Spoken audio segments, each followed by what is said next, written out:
அப்புறம் வந்து காஞ்ச மிளகா வந்து எடுத்து வச்சிருக்கேன். அதுக்கப்புறம் முருங்கைக்கீரை வந்து உருவி இதில் போட்டு தண்ணியில் வந்து போட்டு வச்சிருக்கேன். மோஸ்ட்லி வந்து முருங்கைக்கீரை வந்து நாங்கள் அழைக்க மாட்டோம், ஆனால் இது ரொம்ப டஸ்ட்டாக இருந்துச்சு, அதனால் வந்து தண்ணியில் போட்டு வச்சிருக்கேன்.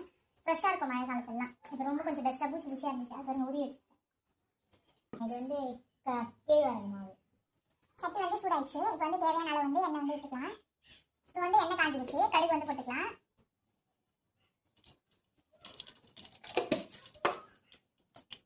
கடுகு பொரிஞ்ச உடனே கடலைப்பருப்பு உளுத்தம்பருப்பு வந்து எடுத்து வச்சுட்டேன், அதை வந்து சேர்த்துக்கலாம்.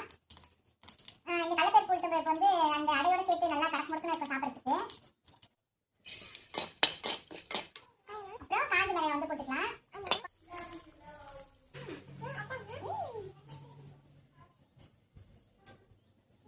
இப்போ வந்து பொன்னிறமா வந்து வதங்கிடுச்சு. அடுத்தது வந்து வெங்காயம் சேர்த்துக்கலாம்.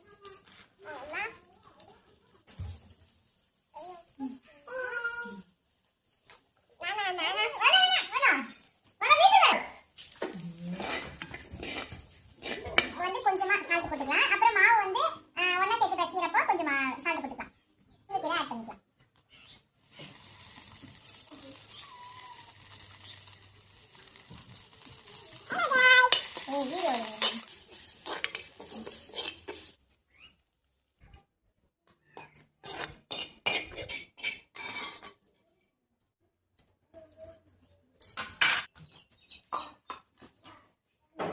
வந்து லைட்டா எண்ணெய் விட்டுக்கலாம்.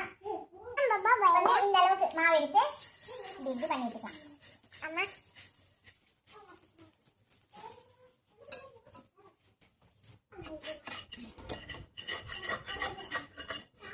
முன்னாடி இதுக்கு மேல கொஞ்சம் எண்ணெய் விட்டுக்கலாம்.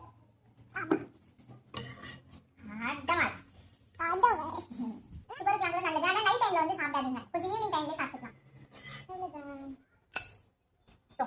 மாவு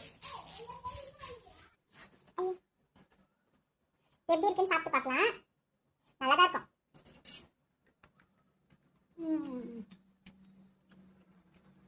கடலைப்பருப்பு உளுத்தம்பருப்புலாம் கடுக்கு முறுக்கு நல்லா இருக்கேன். நீங்களும் இந்த ரெசிபி வந்து வீட்டில் வந்து ட்ரை பண்ணி பாருங்க, சூப்பராக இருக்கும். ஏற்கனவே நிறைய பேர் வந்து ட்ரை பண்ணியிருப்பீங்க, அதனால எனக்கு ரொம்ப பிடிக்கும் இந்த ரெசிபி, அதனால நான் செஞ்சேன். இன்னொரு வீடியோவில் பார்க்கலாம். பாய்.